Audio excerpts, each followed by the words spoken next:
नहीं जाएगी जेल, अनुपमा को बचाने के लिए आ गया रक्षक का फोन, मगर किसका? नमस्कार दोस्तों, स्वागत है आपका आपके अपने चैनल हंग्री स्पिरिट्स में। हंग्री स्पिरिट्स देख रहे सारे दर्शकों का मैं अंजू शर्मा दिल से स्वागत करती हूं। अनुपमा किसी के लिए भला करे और उसको मुसीबत ना मिले, ये हो ही नहीं सकता।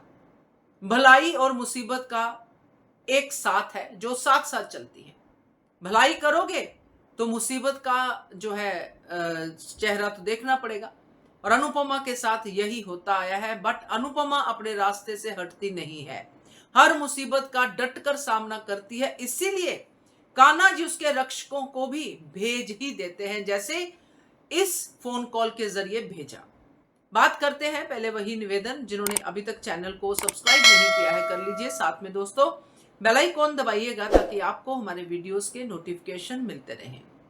अनुपमा पे एक सॉन्ग की लाइंस बहुत परफेक्टली जाती हैं, जो बहुत ऐसे लोगों के लिए बने हैं जो वाकई में सिर्फ और सिर्फ भलाई करना जानते हैं। जो दो लाइनें हैं, जो भी गाने की लाइनें हैं, आप गाने की लाइनें सुन के जान जाएंगे कि बिल्कुल ये अनुपमा पे स्टीक बैठता है। जिसने लिया संकल्प सभी के दुख और दर्द मिटाने का, उस पे हंसा जग उसने कभी ना पाया साथ जमाने का। ला ला ला ला ला ला समथिंग समथिंग जो भी है आगे, मगर ये दो लाइंस बहुत इंपॉर्टेंट है, क्योंकि यहाँ पे हम अनुपमा का सफर कुछ ऐसे ही देखते हैं कि अनुपमा जितना भी चाहे कि मैं भलाई नहीं करूंगी, मैं किसी की मदद नहीं करूंगी, मगर मदद करने के लिए अनुपमा आगे आ ही जाती है। जैसे पंडित जी के लिए अनुपमा ने जैसे ही देखा कि ये बंदा जो है ये कुछ और चाह रहा है और मुझे सिर्फ दवाइयों पे फोकस करना है, क्योंकि पंडित जी की जान खतरे में है, अनुपमा ने दवाइयों पे ही फोकस किया और दवाइयां लेके वहां से भागी। और उस तरुण ने जब उसकी पकड़ा उसको, तो अनुपमा की डिटर्मिनेशन उसकी आंखों में दिखाई दी, जो इतनी स्ट्रांग थी कि तरुण भी डर गया, उसने अनुपमा का हाथ छोड़ दिया। तो वहां से अनुपमा जो भागी है, सीधी हॉस्पिटल जाके रुकी है, सांस चढ़ी हुई, और बिल्कुल होता है ना कि एक ऐसी अवस्था में जिसमें दवाइयां पहुंचाना ही उसका वन एंड ओनली उस समय टारगेट था, जो उसने पूरा कर लिया।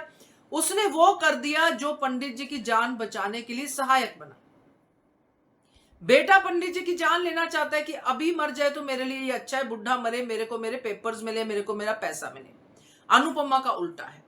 तो ऐसे शख्स को जब ऐसे पुलिस स्टेशन में हाथ जोड़ के बैठना पड़ता है, तो दर्शकों की आंखों में आंसू क्यों ना आए। पहले भी अपने बेटे की वजह से वो अमेरिका में जेल गई, उसको वो सब याद आया।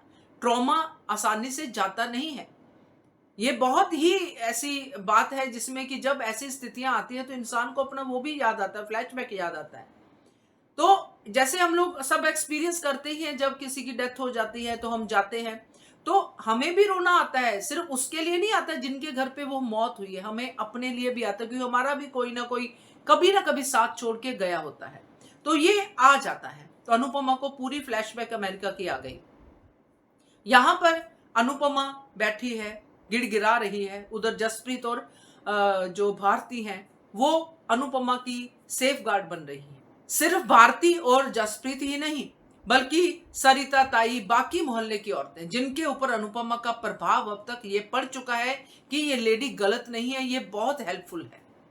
तो पूरा वो सिस्टम जो ये चीज समझता है कि हेल्पफुल कौन होते हैं और लालची कौन होते हैं, वो समझ चुके हैं कि अनुपमा हेल्पफुल है। अब जसप्रीत और जो भारती हैं रिक्शा में मनोहर जी की बात करती हैं, तो उधर हम लोग देखते हैं कि जो अनुपमा के पास पहुंचती हैं, वो सख्ती से इंस्पेक्टर पेश आ रहा है अनुपमा को, और वो वीडियो भी दिखा रहा है जो पहले उसकी लीक हुई थी।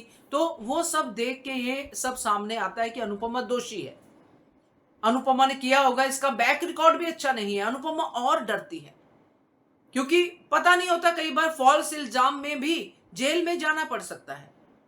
क्योंकि इंस्पेक्टर की सख्ती देख के, तरुण का प्रेशर देख के सब कुछ अनुपमा को जेल दिखा देता है कि यहां पे भी मुझे जेल में जाना पड़ सकता है। अंदर से डर जाती है कि कैसे करूंगी। बहुत कुछ आता है उस समय दिमाग में, जब ये चीज दिमाग में आती है कि मैं अगर जेल चलेगी तो क्या होगा। मगर जसप्रीत और भारती के एफर्ट्स और ये फोन कॉल आना, क्योंकि ये फोन किसी और का नहीं, तरुण के पिता मनोहर का ही है।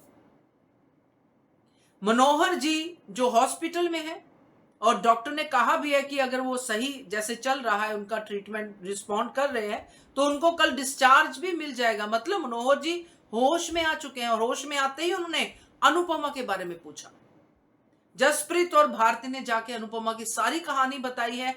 इसीलिए मनोहर जी ने पुलिस स्टेशन में फोन करके बताया है कि वो मेरी बेटी समान है, उसने कुछ नहीं किया, मेरा बेटा गलत इल्जाम लगा रहा है, कोई चोरी नहीं की है। और हो सकता है पेपर्स के बारे में भी बता दिया हो कि पेपर्स तो मेरे पास है।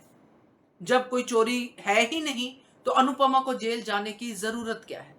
तो यहां से दोस्तों अनुपमा और पंडित जी की बॉन्डिंग और स्ट्रांग होने वाली है, क्योंकि अनुपमा के रक्षक बन के आ गए हैं पंडित मनोहर जी। तरुण हाथ मलता रह गया, क्योंकि उसको अनुपमा से कोई दुश्मनी नहीं है, उसको लग ही रहा है, क्योंकि पहली बार तो मिला है कि किसी ने पेपर छुपाए हैं, इसके जरिए मुझे पेपर मिल जाएंगे। तो ये सारी कहानी बनेगी और रक्षक बनेंगे पंडित जी। क्या कहते हो आप इसके बारे में कमेंट कीजिएगा। देखते रहिए channel hungry spirits. Thank you so much.